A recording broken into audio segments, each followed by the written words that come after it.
بسم اللہ الرحمن الرحیم۔ محبوب سبحانی، قطب یزدانی، غوث سمدانی حضرت شیخ عبدالقادر جیلانی رحمۃ اللہ تعالی علیہ ایک دن ایک محلے سے گزر رہے تھے تو دیکھا کہ ایک مسلمان اور ایک عیسائی آپس میں جھگڑ رہے تھے۔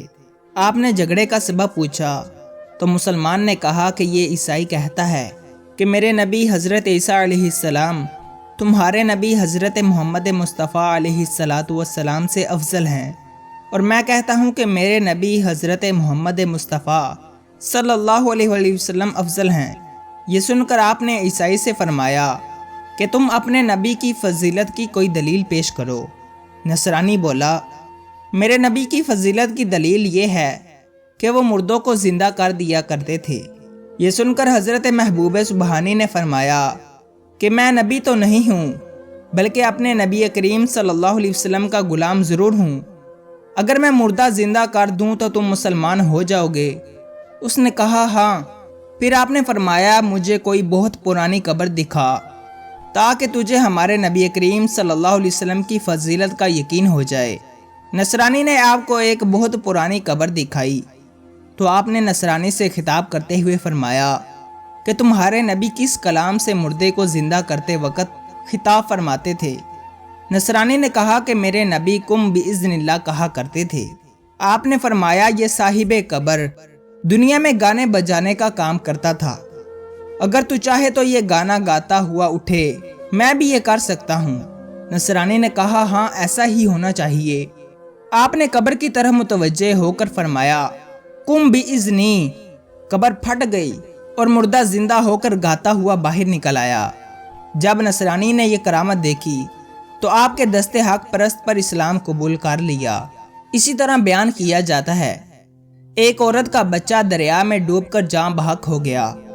وہ عورت محبوب سبحانی، غوث سمدانی، قطب ربانی حضرت شیخ عبدالقادر جیلانی رحمۃ اللہ تعالی علیہ کی بارگاہ پناہ میں حاضر ہو کر عرض کرنے لگی کہ حضور میرا بچہ دریا میں ڈوب کر مر گیا ہے، اور میرا یہ ایمان ہے کہ آپ میرے بچے کو زندہ کر کے میری طرف لوٹا سکتے ہیں۔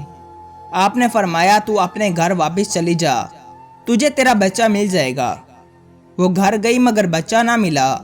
دوسری دفعہ پھر آ کر عرض کی تو آپ نے پھر وہی فرمایا کہ تو گھر چلی جا، تجھے بچہ مل جائے گا۔ وہ گھر گئی مگر بچہ نہ مل سکا۔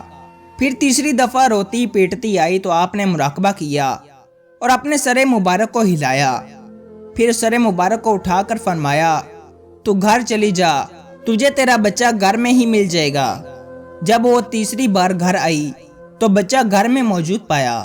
غوث اعظم نے محبوبیت کی حالت میں عرض کیا اے میرے پروردگار، تو نے مجھے اس عورت کے سامنے 2 دفعہ شرمندہ کیوں کیا؟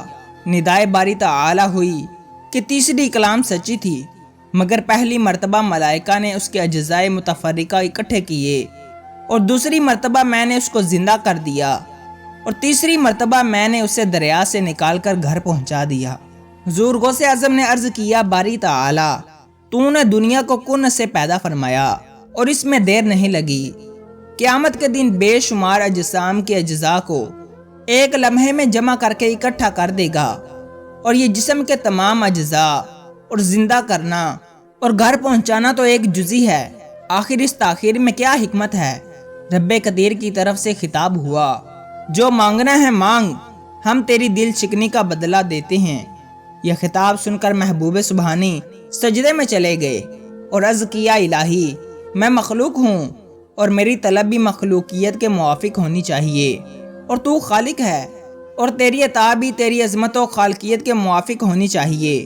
تو خطاب باری تعالی ہوا جو بھی تجھے جمعے کے دن دیکھ لے گا وہ ولی مقرب ہو جائے گا، اور اگر تو مٹی پر نظر ڈالے گا سونا ہو جائے گی۔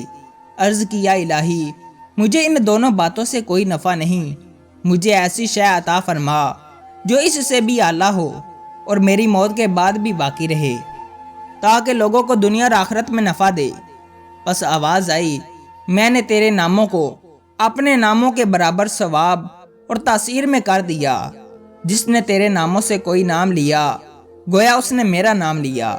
اسی طرح بیان کیا جاتا ہے محبوب سبحانی، قطب ربانی، غوث سمدانی حضرت شیخ عبد القادر جیلانی رحمۃ اللہ تعالی علیہ کا ایک خادم انتقال کر گیا۔ اس کی بیوی آہوزاری کرتی ہوئی آپ کی بارگاہ میں حاضر ہو کر عرض کرنے لگی کہ حضور میرا خاوند زندہ ہونا چاہیے۔ آپ نے مراقبہ فرمایا اور علم باطن سے دیکھا کہ اسرائیل علیہ السلام اس دن کی تمام ارواح قبضے میں لے کر آسمان کی طرف جا رہے ہیں۔ تو آپ نے اسرائیل علیہ السلام سے کہا ٹھہر جائیں اور مجھے میرے فلاں خادم کی روح واپس کر دیں۔ تو اسرائیل علیہ السلام نے جواب دیا کہ میں ارواح کو حکم الہی سے قبض کر کے اس کی بارگاہ الہیہ میں پیش کرتا ہوں، تو یہ کیسے ہو سکتا ہے کہ میں اس شخص کی روح تجھے دے دوں جس کو بحکم الہی قبض کر چکا ہوں۔ آپ نے اصرار کیا مگر ملک الموت نہ مانے، اور ان کے ایک ہاتھ میں ٹوکری تھی جس میں اس دن کی ارواح مقبوضہ تھیں۔ پس قوت محبوبیت سے ٹوکری ان کے ہاتھ سے چھین لی تو ارواح متفرق ہو کر اپنے اپنے بدنوں میں چلی گئیں۔ اسرائیل نے اپنے رب سے مناجات کی، عرض کیا الہی تو جانتا ہے جو میرے اور تیرے محبوب عبد القادر کے درمیان گزری، اس نے مجھ سے آج کی تمام مقبوضہ ارواح چھینی ہیں۔ ارشاد باری تعالی ہوا اے اسرائیل بے شک غوث اعظم میرا محبوب اور مطلوب ہے، تو نے اسے اس کے خادم کی روح واپس کیوں نہ دے دی؟ اگر ایک روح واپس دے دیتے تو اتنی روحیں ایک روح کے سبب کیوں واپس جاتی؟ اللہ تعالیٰ کی ان پر رحمت ہو اور ان کے صدقے ہماری بے حساب مغفرت ہو۔ اگر آپ کو یہ ویڈیو پسند آئی ہے تو ویڈیو کو لائک کریں، چینل کو لازمی سبسکرائب کریں۔ ملتے ہیں اگلی ویڈیو میں، تب تک کے لیے اللہ حافظ۔